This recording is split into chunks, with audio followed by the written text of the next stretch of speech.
providence de mon Dieu.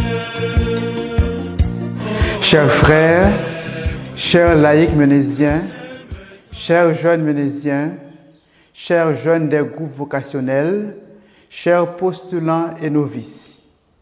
Hier, le Seigneur a appelé Pierre, Jacques et Jean. Il a appelé Jean-Marie de Lamennais et Gabriel Dehaye. Il a aussi appelé Mathurin Provost et Yves Le Fichamp, les premiers frères. 2000 ans, 200 ans plus tard, le Seigneur continue d'appeler des disciples pour les envoyer travailler à sa vigne. Sommes-nous prêts à répondre à son appel? En cette deuxième année de préparation à notre bicentenaire, nous voulons rendre grâce au Seigneur pour le don de la vocation de Jean-Marie de Lamennais et de Gabriel Dehaye à l'Église. Nous voulons rendre grâce au Seigneur pour tous les frères qui ont donné leur vie au service des enfants et des jeunes. Nous voulons également rendre grâce au Seigneur pour notre propre vocation de frères ou de laïcs ménésiens et pour tous les jeunes qui, aujourd'hui encore, continuent de répondre généreusement et joyeusement à son appel. Sublime est notre vocation.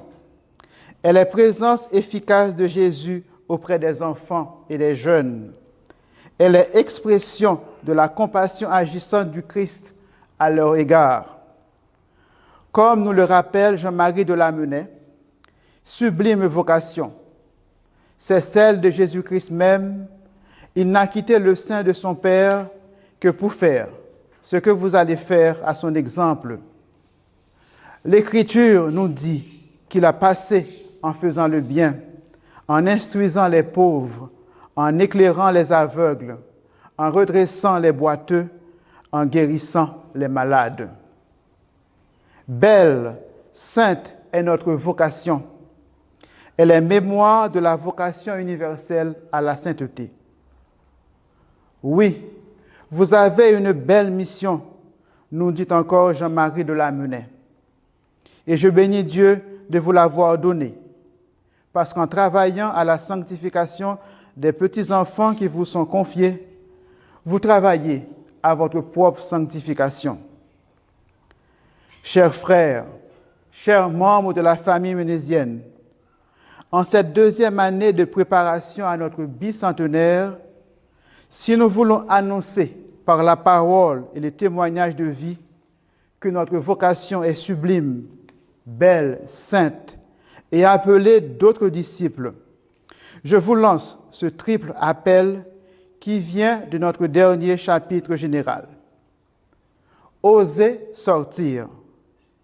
Sortir, avant d'être une attitude extérieure, est fondamentalement un pèlerinage intérieur qui permet, à l'exemple du bon samaritain, de se faire proche de l'enfant, du jeune blessé, pour le rassurer, pour le protéger, comme le ferait un bon père de famille.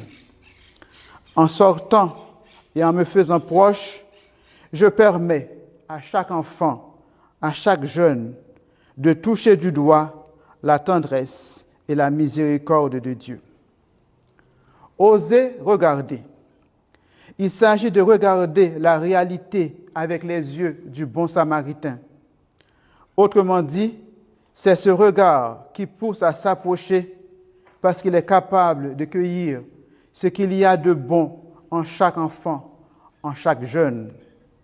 C'est ce regard qui ouvre nos yeux pour voir les misères du monde, les blessures de tant de frères et de sœurs privés de dignité, qui ouvre nos oreilles pour entendre leurs cris qui appellent à l'aide, qui ouvre nos mains pour serrer leurs mains et pour les attirer vers nous, afin qu'ils sentent la chaleur de notre présence, de l'amitié et de la fraternité. Osez appeler. Dans les récits évangéliques de vocation, le regard d'amour de Jésus se transforme en une parole qui est un appel à accueillir une nouveauté, à l'explorer et à la construire. En ce sens, le chapitre général 2018 ose affirmer que notre meilleure pastorale vocationnelle passe par le témoignage d'une communauté heureuse, joyeuse, ouverte à la miséricorde de Dieu.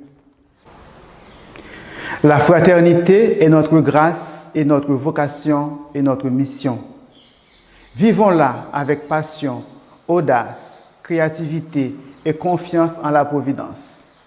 Osons sortir, osons regarder, osons appeler. Appelons pour la famille ménésienne. Le charisme ménésien est un don toujours pertinent. Appelons à devenir frères.